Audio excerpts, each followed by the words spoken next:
Hey friends, so my name is Shaz and this is Shazness Wellness. I'm on my way to the Toronto Yoga Conference and I'm super excited. So last year, it's kind of like a deja vu because I don't know if you remember, but he dropped me off at the CanFit Pro Expo and I actually have a vlog on that and I showed like what I eat in a day. But I ended up going to Giddy Yo Yo booth, which is a company I just adore, and I am obsessed with chocolate. And I remember meeting the owner and I was like, I want to be an ambassador for this company so bad. And a year later, I'm gonna be at their booth. Like, how exciting is that? So I'm actually gonna be at Giddy Yo Yo booth handing out chocolate. And the reason why I love Giddy Yo Yo so much is because if you are a true subscriber, you know that I've been suffering with candida and I've been on serious candida cleanses and I haven't been able to have sugar, and I could not give up chocolate. I make my own chocolate, but it's nice to just go to a store and buy chocolate once in a while. And Giddy Yo Yo, it is the only company that sells hundo bars. So 100% chocolate, no sugar added at all. So I was like, we need to be best friends. I want to promote your company. So I will be there, and yeah, I'm super excited. It's gonna be a long day. I'm also eating these for breakfast. So in my last vlog, I mentioned that I've made friends with carbs. I've had a lot of anxiety around carbs just because of candida, and if you do your research, it will always say sugar feeds candida, carbs feed candida. But I've slowly started to reintroduce carbs and I am loving them. My energy is finally peaking and I'm able to work out again, which feels awesome. So I've made these banana cookies, but there's still no added sugar. It's just a banana, some vegan vanilla protein, some chia seeds, and some oats. It's pretty simple. And just a life update, Brandon and I are losing our marbles because this house hunting business has been so stressful. We were up super late last night trying to figure out if we should put an offer on a place. So fingers crossed, because this process needs to be done. Same tower on a rainy day. You can barely even see it. On a rainy day. I won you.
So I'm back from the yoga conference and I really badly wanted to vlog after I was done my long day of handing out chocolate.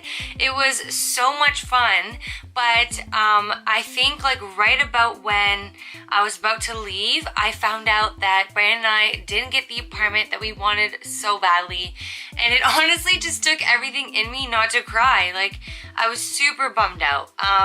So yeah, I just thought, like, you know what, I'm just gonna have a night of crying and being upset about it and emotionally eating, which is why I really want to talk to you guys about intuitive eating versus calorie counting. I swear Simba loves to make noise right when I'm videotaping. Sim!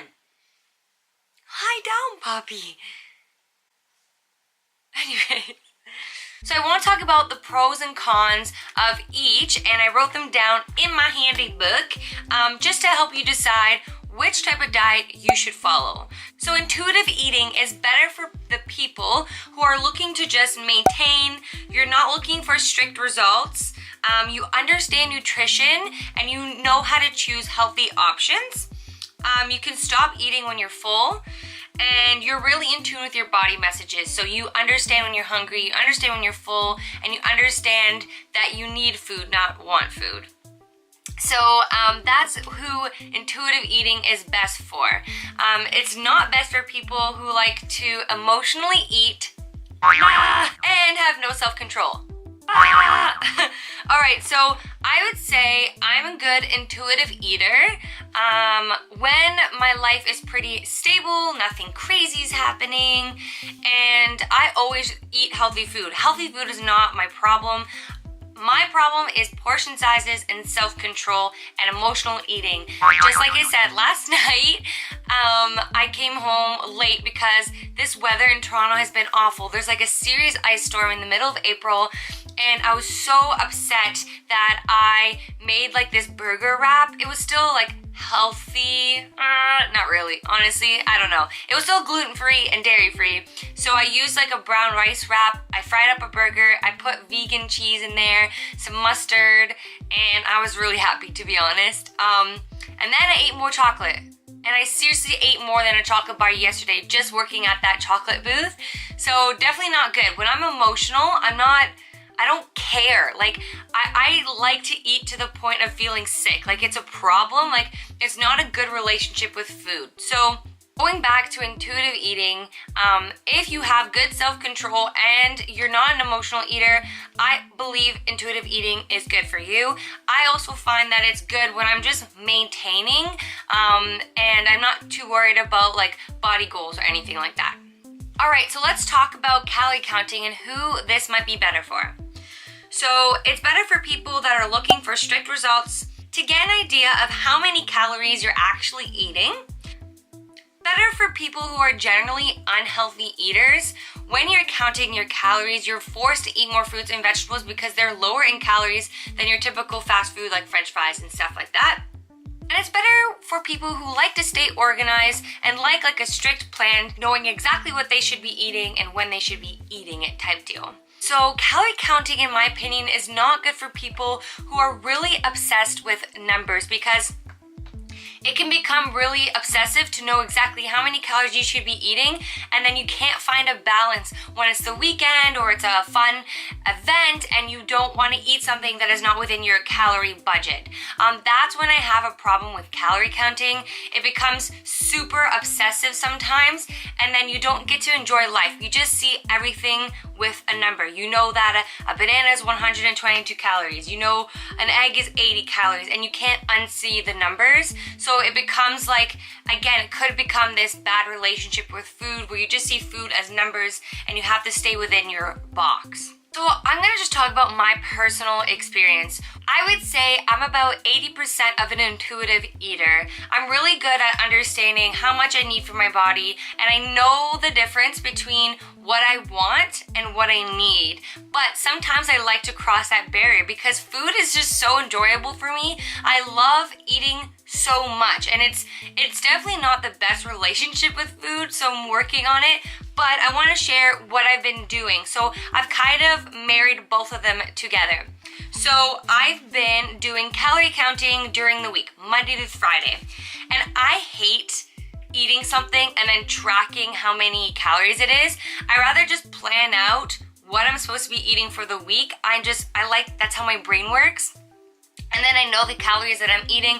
And then on the weekends, I'm kind of adapting an intuitive eating pattern. So I find the balance. So I write them all out. So here, for example, is my calories for this week. So I just write out like breakfast, lunch, and dinner, and my snacks, and how many calories they are approximately. Again, I'm not being super strict with numbers, just so I have some portion control. That is my problem. When I make oatmeal, for example, I'm just doing one of these, and then I'm cooking it like that. Or when I'm eating nuts, I'm just eating them. I'm not actually portion controlling the amount of fat or carbs that I should be eating. So this has been really helping me with portion control. So I have the amount of calories that I should be eating throughout the week. I kind of have some flexibility, as in I make like 2 different breakfasts, 3 different snacks that I can rotate between depending on how I feel. And because I'm just very knowledgeable in the nutrition, I know if one day I'm supposed to have this for my snack, I have something else, I know they might just be like pretty similar. So that's what I'm doing throughout the week. It's really been helping me with portion sizes. And then on the weekends, I'm just intuitive eating. But my problem, again, like for example, this weekend, I was so bummed out about the news about the apartment, and I just went to town. I love eating healthy. I will always eat healthy. I'm really good at restricting like gluten and dairy and refined sugar. But when it comes to the amount of food that I'm eating, I have no control over sometimes. So I really hope that helps answer any questions you have regarding intuitive eating versus calorie counting. You know, maybe you can marry the process like I did, or maybe you know calorie counting is best for you, or maybe you know intuitive eating is best for you. But also remember, your life is going to continuously change. Like I said, there's some times where I'm intuitive eating, there's sometimes I'm calorie counting. It just really depends on my life and my goals at the time. I read a really awesome quote that said, marry the process, divorce the results. So marry the process of finding a lifestyle that is good and suits you to feel good, and divorce the results. So if you know that eliminating gluten and dairy makes you feel better, don't look at your stomach every day making sure you've lost weight. Or if you know you're calorie counting, then don't weigh yourself every single day to see if your weight is dropping because you're doing the right things. You know, it almost becomes too obsessive, and it goes back to the power of the mind. If you're focused on something so much, it's really hard, 1, to be present, and 2, to enjoy your life, and 3, to actually see the results, because you're just not letting it happen. You're focusing so much on it. The last thing I want to end with is a question that I've been asking myself when I'm about to go for a snack that I know I don't need. So if you're eating or you want to eat, ask yourself, do I want this or do I need this? And that's been really helping me. And sometimes you'll be like, I don't care, I want it, and you eat it anyway, then that's okay. But it becomes a good practice to have, because you're being mindful of the difference between you wanting foods and you needing foods. I really hope you enjoy this video. If you have any requests for videos, please comment them below, because I'm here for you. And again, I just want to say thank you for every like, every view, every subscription.